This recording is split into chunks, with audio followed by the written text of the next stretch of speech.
Topic 3 is titled Polynomial Functions. In this topic, we'll look at other types of functions, including linear and quadratic. Lesson 3.1, Graphing Polynomial Functions. In this lesson, we'll classify different types of polynomials, we'll sketch a graph, and then we'll do some interpretation. The definition of a polynomial is a series of terms with real coefficients. So we can't have an I as a coefficient in a polynomial. We can only have positive exponents and no variables in the denominator. For the example at the right, it says, do the given terms define a polynomial? Why or why not? In our first example, f of x equals 3x to the fourth plus 8x to the negative 2 minus 5x plus 11. If I look at all the coefficients or numbers in front, none of them include I, so they are all real coefficients. But then when I look at exponents, do you see how we have an exponent of 4, but then an exponent of negative 2? That's a negative exponent. That means it cannot be classified as a polynomial. So we would say no, and for the reason why, it has a negative exponent.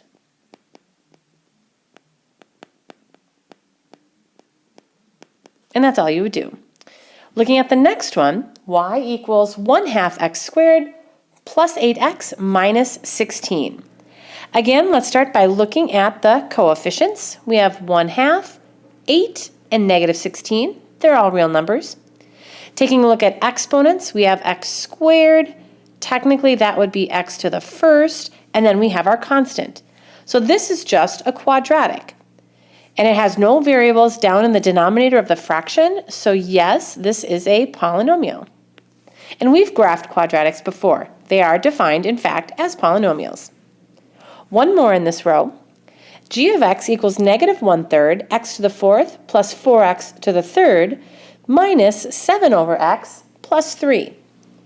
We have coefficients of negative 1/3, positive 4, negative 7, and positive 3. Those are all real numbers, so that's easy. Let's look at our exponents next. We have an x to the fourth, an x to the third, but then we have an x in the denominator. And that was one of our rules to have to check. We can't have a variable in the denominator. That's just hiding the fact that it would have a negative exponent. So this one is not a polynomial because it has a variable in the denominator.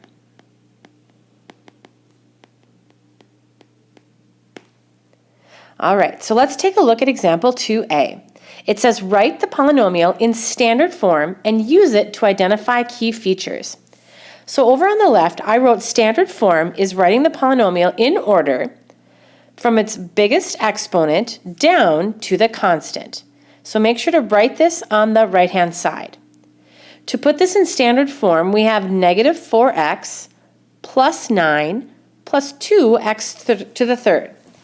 2x to the third, that's the biggest exponent. We would write that whole term first. And then we have an x, but we don't have an x squared, so the x term would go next. And the number term always goes last, like the y-intercept for a linear function, and even the y-intercept for a quadratic function. For any polynomial, that constant is always the y-intercept. Oh, and I didn't write it as f of x equals. I'm going to put that over here, squeeze that in. There we go. So this is writing in standard form, just from biggest term down to constant. The lead term is the term that has the degree or that highest polynomial. So the lead term is always the term that's written first in standard form. In this case, it's 2x cubed. The lead coefficient is just the number that's with the lead term, so it's not the variable. The lead coefficient in this problem is 2. The degree of a polynomial is defined as whatever the biggest exponent is. So the degree for this function is 3. That would be the biggest exponent in our polynomial. And then there are other types of terms. A linear term is any term with a plain x variable, or x to the first. And in standard form, we have negative 4x as our linear term. The constant is just a number, and that's always the last term if there's a constant in the polynomial, and that would be 9. Sometimes you can have a term that's not represented in the polynomial, like a quadratic term. A quadratic term has to have an x squared as the variable or some squared term as a variable. In this case, there isn't one in this polynomial. Let's look at example 2b. Write each polynomial in standard form. State the degree, lead coefficient, and number of terms. Then list the cubic term, which will have an x cubed, and the quadratic term, which will have an x squared. Okay, so let's take a look at this one. Example A, we have 2x minus 3x to the fourth plus 6 minus 5x cubed plus 7x squared. Pause the video and see if you can write this in standard form. Then press play and we'll list all the parts needed after. Looking at writing this in standard form, you should have negative 3x to the fourth, minus 5x to the third plus 7x squared plus 2x plus 6. Notice every term is in there from the degree of 4, then we have a degree of 3, 2, 1, and the constant. Now the degree of the polynomial is always the value of the biggest exponent. Our degree is then 4. The lead coefficient is always the number associated with that lead term, so the lead coefficient is just negative 3. How many terms are there total? Well, every term has either a variable or a constant, so there's 1, 2, 3, 4, 5 terms total in this polynomial. The cubic term has to have an x cubed.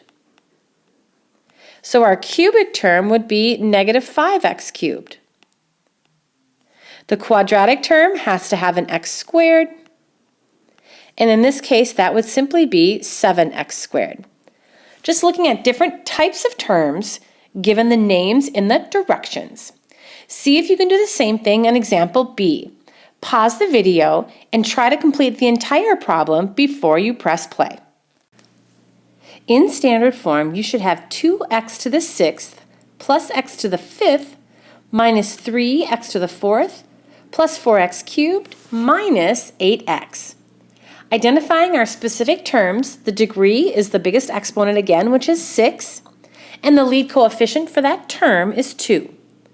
Now this one only had 5 terms as well. So it just depends on how many terms are represented for each type of polynomial. Cubic term is 4x to the third, and the quadratic term is missing for this polynomial, so there isn't one. Now let's take a look at types of polynomials. You use the degree of the polynomial to identify the type or name of the polynomial. If you have just a constant, then the degree would be 0. There would be no variable in your equation or in your polynomial. An example is y equals 7. For the equation, there's no variable on that right-hand side. Linear means a degree is 1, so it would be x to the first power. Y equals 4x plus 7. A quadratic, we spent lots of time on quadratic functions or quadratic polynomials, and the degree here is 2. Like, we'll change it up. F of x equals maybe 3x squared plus 4x plus 7. A cubic term, which is going to be a new shape for us to graph, has a degree of 3. So maybe something like y equals negative 6x cubed, and then, who knows, plus the rest of it. 3x squared plus 4x plus 7. As we keep increasing, the degree goes up by 1. A quartic function has a degree of 4. And that could be something like h of x equals, 3x to the fourth, and we'll say minus 15x squared plus 9. So there, all the terms are present in that quartic polynomial. And the last named polynomial is a quintic, and that would be a degree of 5. And maybe we have something like y equals x to the fifth minus 32. So those are all names of different unique polynomials and examples of each. The last thing we'll talk about in the video is called end behavior. And this is going to be a pretty consistent topic from here on out. Please take your time in going through this and let me know if you have any questions. When you describe end behavior, you're looking at any polynomial function. The first thing you want to do is try to determine the degree. So the degree can either be odd or it can be even. So n defines the degree of the polynomial. Make sure to write that down. If it is an odd polynomial, that would be considered like a linear function or maybe a cubic function. An even polynomial example would be considered quadratic or even quartic. So if you know it's odd or even, we've got a couple of breakdowns on how the end behavior is identified. So now you want to go from knowing if it's odd or even to the value of the lead coefficient. So if the lead coefficient is positive or if the lead coefficient is negative. So that's the first thing you want to look at once you know you have an odd function. And the rule applies like this. If your lead coefficient is positive, on the left side of the graph, oops, I don't want a highlighter anymore. Sorry about that. On the left side of the graph, do you see how the arrow points to the bottom down here? The graph falls. And on the right side, it's going up towards the top, it rises. That's one way to describe that end behavior. A more formal way is using what's called infinity notation. So I'm going to add that over on the left as we write this out. So I'm going to say infinity notation. Oops, hang on. Let's try that again. I don't know what I was doing with that line. All right. If we write it out using infinity notation, and you'll see this on your homework today, you're literally going to use the infinity symbol. And the template will be this. You're going to start with x first. As x goes towards negative infinity, and then as x goes towards positive infinity. So notice you don't have to write the positive symbol for positive infinity. What you want to determine is what's happening to your output values, or the y values. So in this case, on that left-hand side, remember we said the graph falls. That means it's going towards negative infinity on the y-axis. We would write y with an arrow also goes towards negative infinity. And then for the other direction, as x goes to the right and the arrow points up, y goes to positive infinity as well. So that's using infinity notation to describe the end behavior. So that's what happens when your a value is a positive coefficient. It's kind of like you're riding a roller coaster. But if a is negative, like the second example, now look at where the arrows go. Now to describe the left and right with rises and falls, on the left-hand side, now the graph rises on that left-hand side. And that's an arrow right there. Sorry about that. So it rises on the left. It's going up towards that left-hand side. And on the right, as you go towards positive infinity on the x-axis, the graph points to the bottom, so it falls. So that's rises and falls notation, but now let's get particular with our infinity notation. So infinity goes as x goes to negative on the left, and as x goes to positive on the right. We always start with that kind of template. We're just going to divide that up. And I know this is a small space, you guys. I'm so sorry. Please try your best to write this in as exact as possible. So now on that left-hand side, if the arrow points up, that means y is going towards positive infinity. And as x goes to the right, y is approaching negative infinity. So it's a lot of plus and minus infinity notation. Just be careful on the direction of your graph. This is all when n is odd. Now on the right, let's take a look at when n is even. What's unique to note about this is that now both the arrows do the same thing. So your y value will be the same answer for your left and right, either rises falls notation or your infinity notation. And again, it's going to matter if your lead coefficient, whoops, let me get the highlighter going there. If your lead coefficient is positive or if your lead coefficient is negative. That's the thing to check to determine your end result. When your lead coefficient is positive, think of a quadratic function. Remember when we described the arrows either going up or down? This is like when it's positive or a negative lead coefficient. So if it's positive, notice the left side and the right side both have arrows that point up. So that means they both rise using left and right notation for that type of description. So the left side and the right side, they rise. Both arrows point up. But using infinity notation, we still stick with our template as x goes towards negative infinity on the left and as x goes towards positive infinity on the right. What's the graph doing? Notice it's pointing up in both directions. That means it's approaching positive infinity both times. Y does the exact same thing. Now, can you think about what's going to happen when your lead coefficient is negative? Look at those arrows. They're pointing down towards the bottom.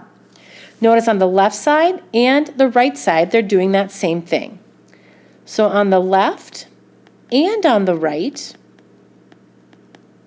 the graph falls. It does the same thing in both directions. The last thing we need to do is be exact or more particular with our infinity notation. As x goes towards negative infinity and x goes towards positive infinity, now the graph points down both times, even though it's kind of sideways, it's still technically going to point down. That means y will approach negative infinity both times. And I believe for most of your Savas homework today, it's only going to ask you for one of those. So it may say rises or falls, or it may just say what happens as x goes towards negative infinity. So you may not have to list both parts out for your answer. Let's finish by classifying these two polynomials. Then determine the end behavior for the graph. For our first example, we have f of x equals 2x cubed minus 5x to the 5th plus 6x squared minus x to the 6th plus 4x to the 4th minus x plus 1. That's an incredibly unique polynomial. The first thing you want to do is identify the lead term. And lead term is the term that has the biggest exponent. Looking at all of these, the biggest exponent is this one, negative x to the 6th. So our lead term is negative 1x to the 6th. To decide if this is odd or even, let's look at that exponent. The exponent is an even number. That means it's an even polynomial. Now we have to decide, is our lead coefficient greater than 0 or less than 0? If it's negative 1, our lead coefficient, so we say a sub n, is less than 0. It's negative. To describe our end behavior, we'll say as x goes towards negative infinity and x goes towards positive infinity. We literally just match up our solution with the 4 choices up above. So we have an even function. Those are going to be our 2 options on that left-hand side. And a is less than 0. So we're actually just going to follow the template for that last example on the top. No matter what happens for x, if you go to the left or to the right, your y values are going to fall or go towards negative infinity both times. So it's important to have that chart up above. It's really going to help you kind of fill in the blanks on this. How about the last one? Notice we have g of x equals negative 5x to the 3rd plus 8x plus 4. So this is already in standard form for us. Our lead term is that very first term. Notice the exponent is a 3, and that's odd. And our lead coefficient is negative once again. So a sub n means our lead coefficient is less than 0. Now let's figure out how to determine our end behavior. As x goes towards negative infinity and x goes towards positive infinity, what's the graph doing? If we use our charts up above as a guide, odd functions were on that left-hand side. And if a is less than 0, making it negative, notice on the left the arrow was at the top, and on the right the arrow was at the bottom. That means on the left, y approaches positive infinity, but on the right, it approaches negative infinity. In our Google Meet, we'll complete the rest of our notes for 3.1.